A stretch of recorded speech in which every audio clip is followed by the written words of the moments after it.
call me the Apple Lady because there's an apple in every painting that I paint.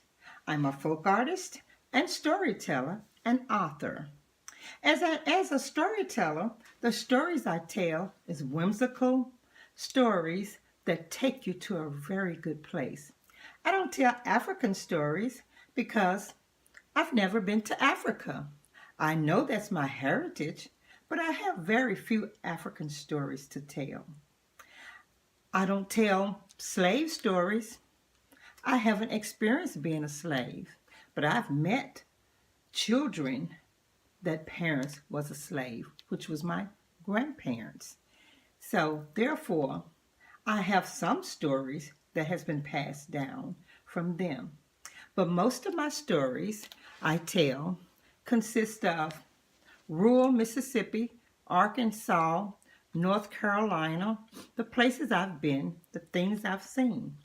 And I can tell you a lot of stories about chickens. I paint a lot of chickens. Roosters, of course. And so I've got stories that with roosters in it.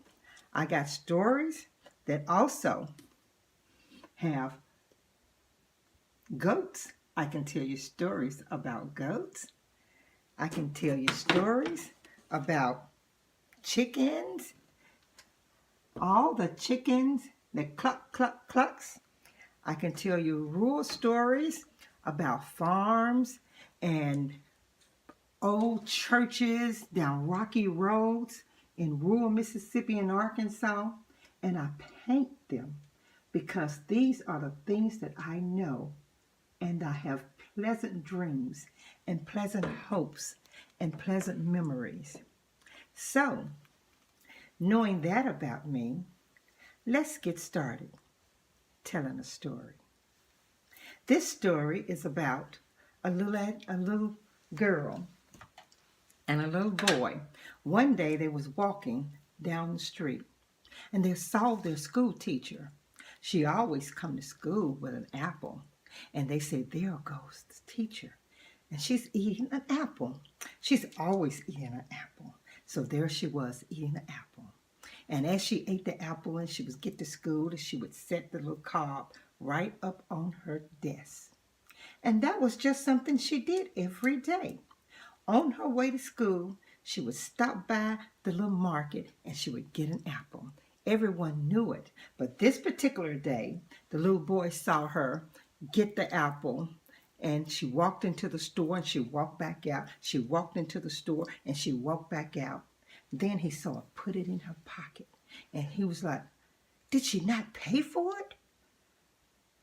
I don't believe the teacher did that. So what he did, he went and told his friends that the teacher stole an apple. She got the apple and she didn't even pay for it. So when she came to school the following day with an apple and she was eating it as usual, and she put it on her desk, the cob, and as it sat there, all the children just sat there and stared. Then when they went home, they told their parents. All the parents started kind of shunning her because they thought she was taking apples that she wasn't paying for. But see, it's a lesson in this story that as the little boy saw her eating that apple, he saw her go in the store and come back out and go in and come back out. But he didn't see when she went in, she talked to the store clerk and she told him that I don't have money today, but I'll pay you at the end of the week. And he said, fine, you get your apples the rest of this week and pay me for them later. See, he didn't know that. He just saw her get an apple, brush it off and put it in her pocket. So he thought she was stealing the apples. So you be careful what you tell. And when he told his mother and all his friends, and it spread it throughout everywhere.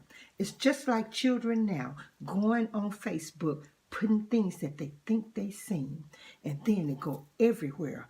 But the moral to the story is, when you put it out there, you can't take it back. So when she finally told the people, what's wrong with you all? Why are you acting like that toward me? They all said, well, we know you're dishonest.